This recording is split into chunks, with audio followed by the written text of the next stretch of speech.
What's up, everyone? I hope you had a good day. Something's been weighing on my mind all day, and I want to talk about it. Right now is the time we're going to get real. We're going to talk about some stuff that maybe you don't want to talk about, but we need to bring it up. What I want to talk about today is where change comes from. All right? I want to preface everything with just a little personal story of mine.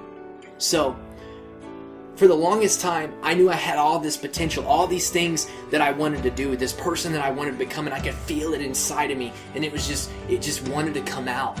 And I felt like I was holding it back because I wasn't getting out every day, and I wasn't doing the things that I needed to do to make sure that I was going down the path to become that person. I knew I was there, I knew I had the capability, I knew I had the potential, I could feel it, it was right there, but I didn't get out and make it happen.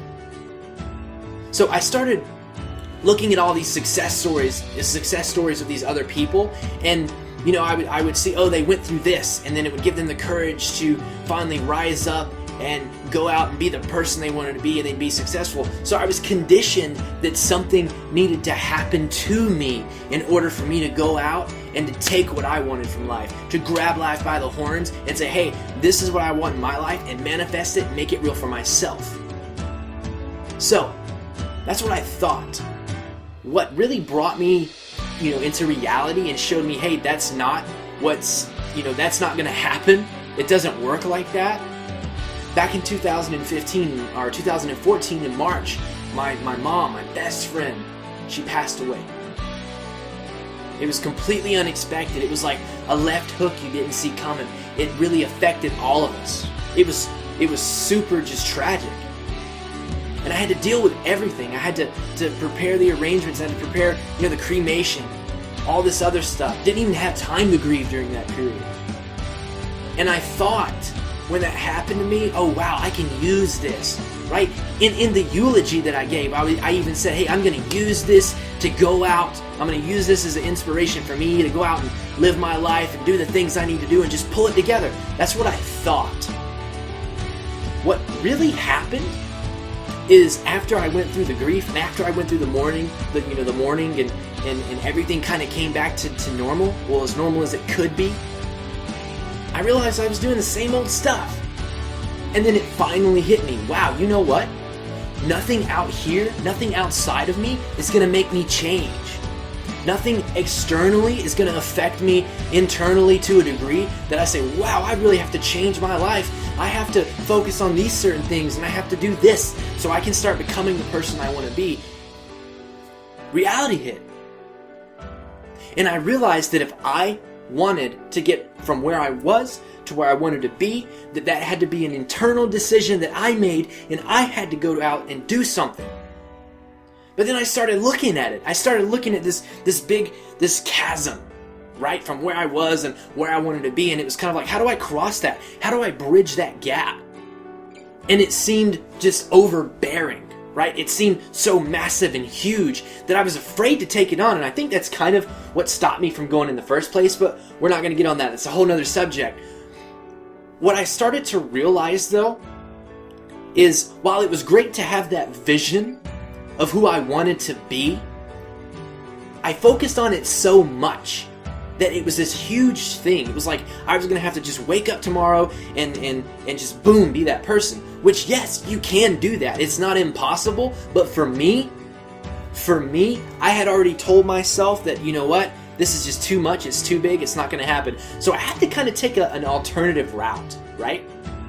I had to say, okay, what can I do to start to bridge that gap?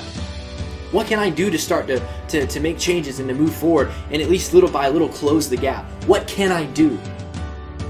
And what I realized was that while it was great to have that vision and that picture of who I wanted to be, it was so overwhelming. I didn't even know where to begin. So I had to take a step back and I had to say, okay, what can I do today to start to lead me, down the path of being that person? What can I do today? What would that person do today? And I just started right then and there. I started in that day.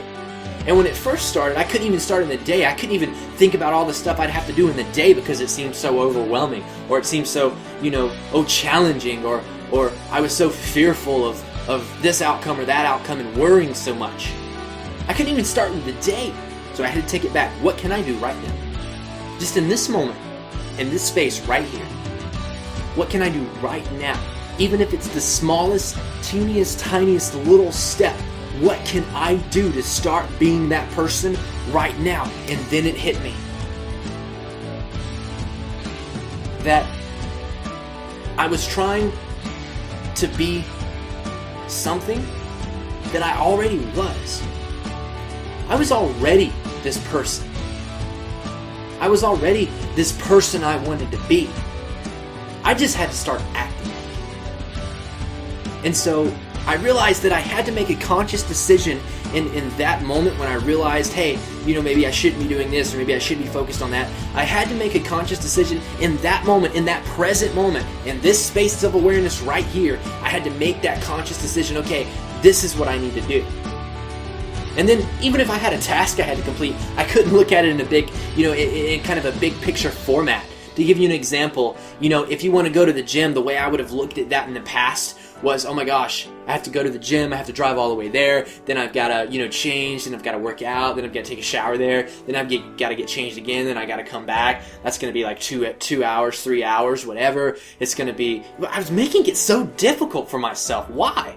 Step 1, get the car keys. Step 2, walk over and grab your gym bag.